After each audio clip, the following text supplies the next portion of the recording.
ตอนนี้เรามาใส่กับดักกำลังน้ำไปอยู่สวนสาลีเทียบกับดักนี่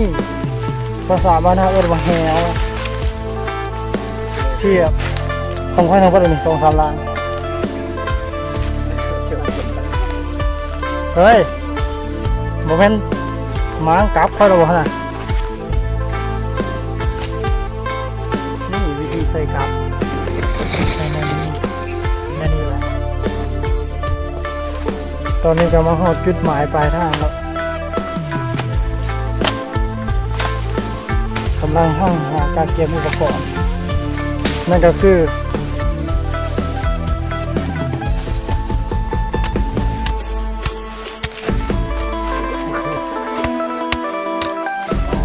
ซื้อยังเก่าหนึ่งซื้อยังนะบุญคำนำสู้โอ้บุญสู้นำส่งเหมือน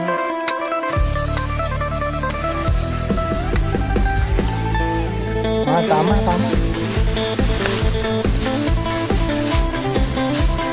ใช่ยูใช่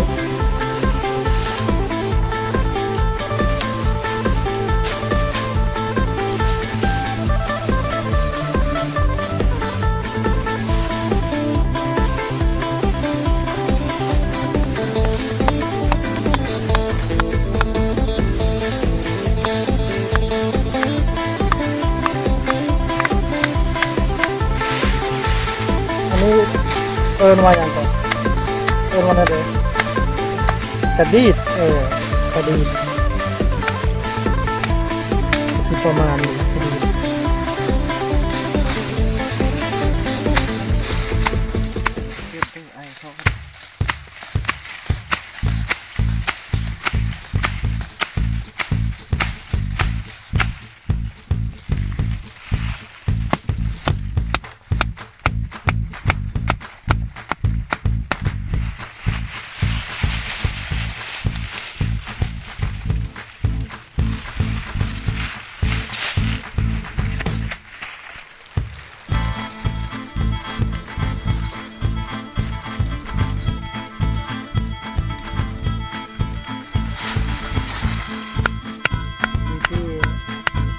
หาอยู่หากินแบบบานๆโดยเท้ามุ่มเด็กอุดมใส่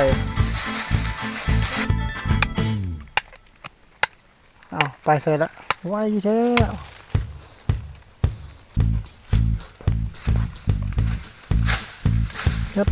ตอนนี้กำลังทางป้าอุ้ยทางกับใบอุ้ยโมแมน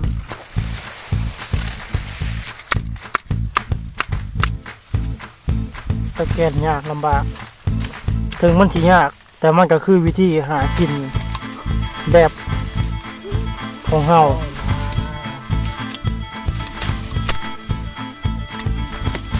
นี่แหละมันนอกมันนาเดี๋ยวเฮ็ดไปนี่กันบ่รอดอันนี้นี่จำแจวประแดกเป๊ะๆแล้วตอนนี้กำลังทดสอบค่อนข้างจะได้ผลโอเคแล้วนี่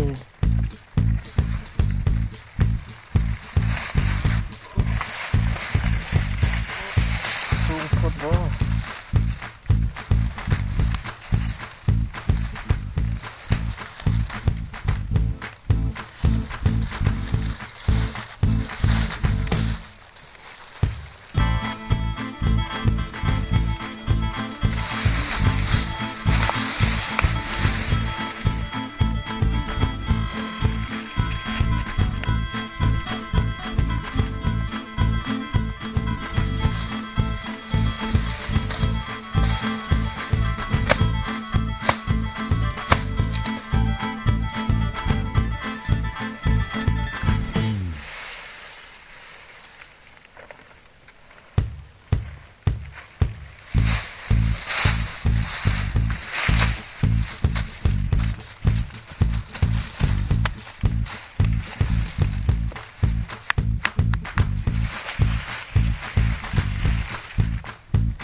นั่นเลยเราไปเลย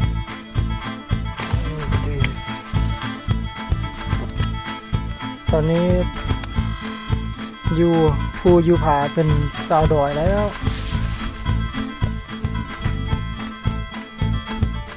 งามธรรมศาสตร์คือที่เห็นนี่แหละ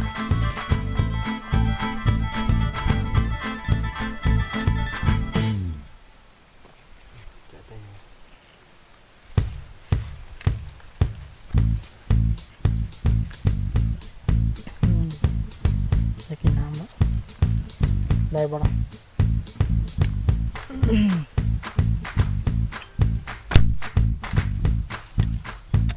โอ้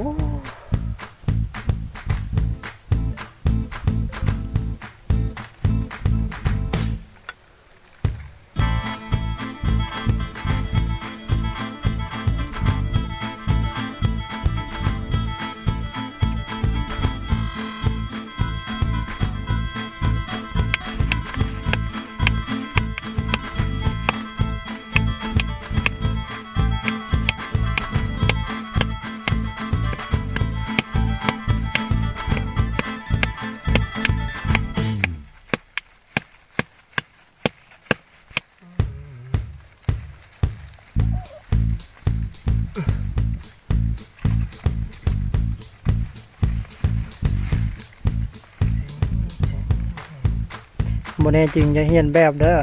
มันดิดนิ้วหักนะ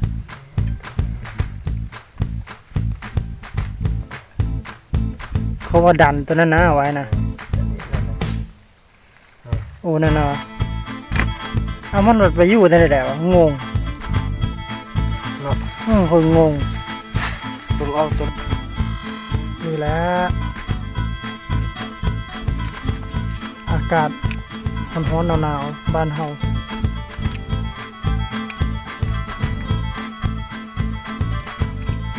อุดมไซเมืองหุ่น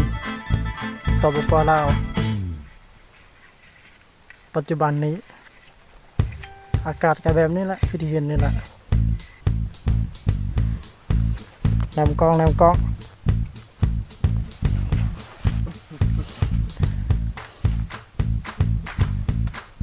งแม่นายช้าง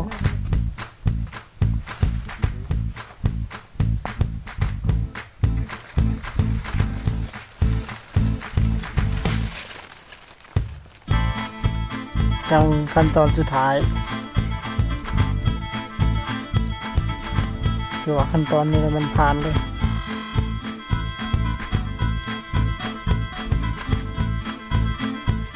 โอเค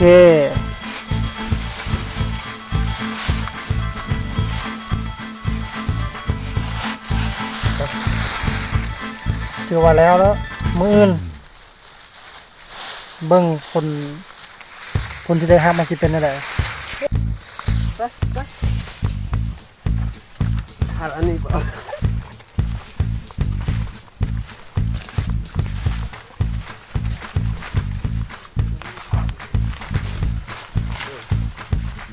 อันนี้บ่เฮล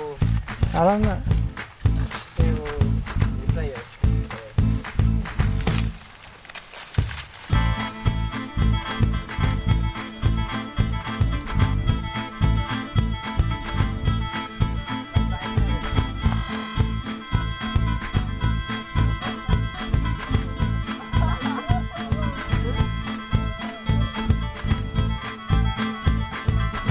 ตอนนี้กำลังไปยามแห้วยามกับที่เฮาเซอร์ไว้แต่เมื่อวานนี้น้ำหมอกหลายๆตอนเช้าอุปสรรคซ้ำนี้จิบซ้ำหนาวๆอันนี้ฮะไปเฮอฮอดเป้าหมายเมาเหล้าในกระบะนั้นสลองแห้วใหม่ใช่แหละบอนคอยอยู่ตอนเช้าน้ำหมอกหลายๆเย็นๆแน่จังไงแต่มักอยู่แบบนี้เป็นอะไรมาแล้ว ไปดีตอนเช้า หนาว ได้ครับ โอ้หนาวเย็นน้ำหมอก โอ้บ่มีแน่เด้อหลังนี่เฮ้อหลังละล้ำแม่นหนูตายข้าแหวแล้วบ่หนูฮะเอ๊ผลงานยามเช้าๆนี่มาแล้วนี่1เอ้ยโอ้หลังนี่ก็ลันอีกบุญคำยกมา นะ ไม่ยังบุญคำคือมาเนี่ยได้2ตัวแล้วนี่ สิมือล้วน โอ้เบิ่งกลับค่อยเชื่อรถบ่ได้ถือหยังเลยเบิ่งหลังนี่ก็นี่ฮะนั่นคือเก่าอยู่2มือ3มือแหละฮึกกระดิดกระดิดโอ้ได้เสยนี่นี่กระดิดเรานี่ถึกเสยโอ้ค่อยงงเอาเบิ่งนู่นนะไม่ยังบ่ได้เชื่อสาลีกระถึกป้าจะ 3ตัวล้วนๆเนาะ อ๋อได้ได้มีเมาได้เฮามือแรงมื้อนี้3ตัวนะกระดิดซื่อๆนี่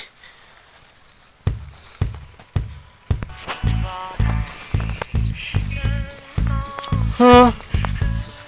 โอ้หนูพุกอีกแล้วนี่โอ้หนูพุกหลายเนาะอันนี้แม่นผลงานของสมสนิทโอ้ยบ่แม่นสมสนิทคอยระบบหมานเลยมันนี่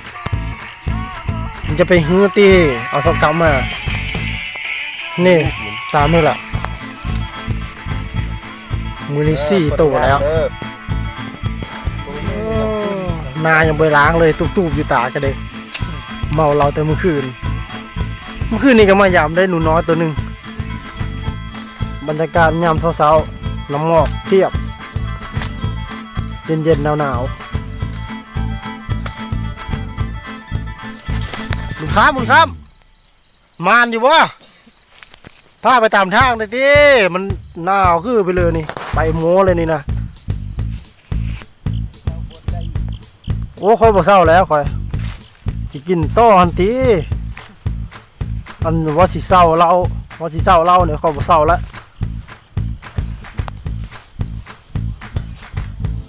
เอ้าเป็นยังหาร้อนละ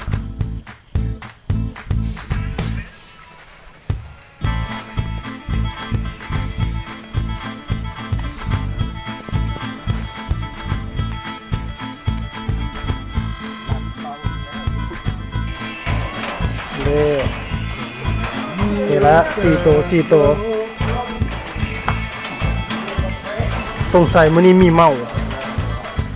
นี่แหละชีวิตเด็กดอย